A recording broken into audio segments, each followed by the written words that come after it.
Kaliwat kanang banat ang natatanggap ngayon ng phenomenal box office star na si Vice Ganda mula sa mga supporters ni dating Pangulong Rodrigo Duterte. Ito'y matapos umanong patutsadahan ng TV host comedian si Duterte sa naganap na Super Divas concert nila ni Asia songbird Regine Velasquez sa Araneta Coliseum. Sa isang segment ng Super Divas, gamit ang sikat na background music sa TikTok na Jet to Holiday, marami ang nagsabing tila ang dating presidente ng Pilipinas ang binatikos ni Vice tungkol jet ski promise nito noon hinggil sa isyu ng West Philippine Sea.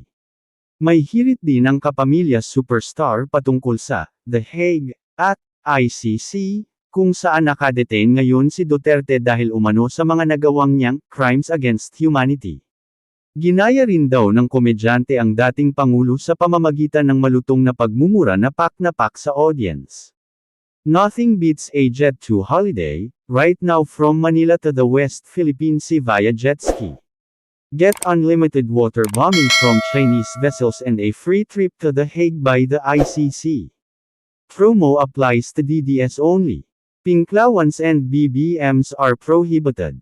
Huwag niyo akong subukan, mga ng ina niyo, ang hirit ni Vice Ganda.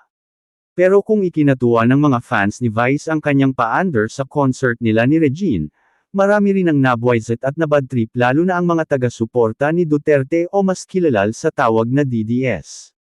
Sabi ng mga galit na DDS, hindi dapat ginagawang katatawanan o joke ang nangyayari ngayon sa dating Pangulo. Matakot daw sana si Vice sa karma, dahil wala naman daw ginagawang masama sa kanya ang pamilya Duterte. Narito ang ilang reaksyon ng netizen sa umano'y pagtitrip ni Vice kay Digong. Sa paraan ng pangungutya mo kay PRRD sa panahon ng kahinaan niya, sigurado akong wala kang karapatang magreklamo kung kami naman ang mangutya at magdiwang kapag dumating na ang karma mo. Milyon kami na maghihintay niyan. Ako mismo, hindi na susuporta sa kahit anong brand na si Vice Ganda ang endorser, hahayaan ko na lang ang karma ang gumawa ng trabaho nito.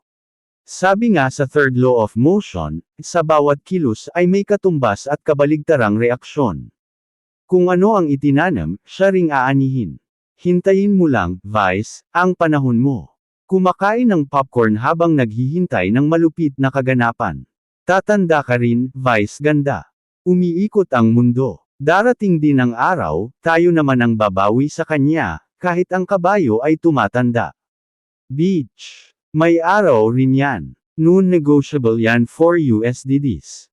Not now while we still can't bring PRRD back. Hirap talaga maging asa low life. Naaawa ako sa mga kakabayo niya, they don't deserve him.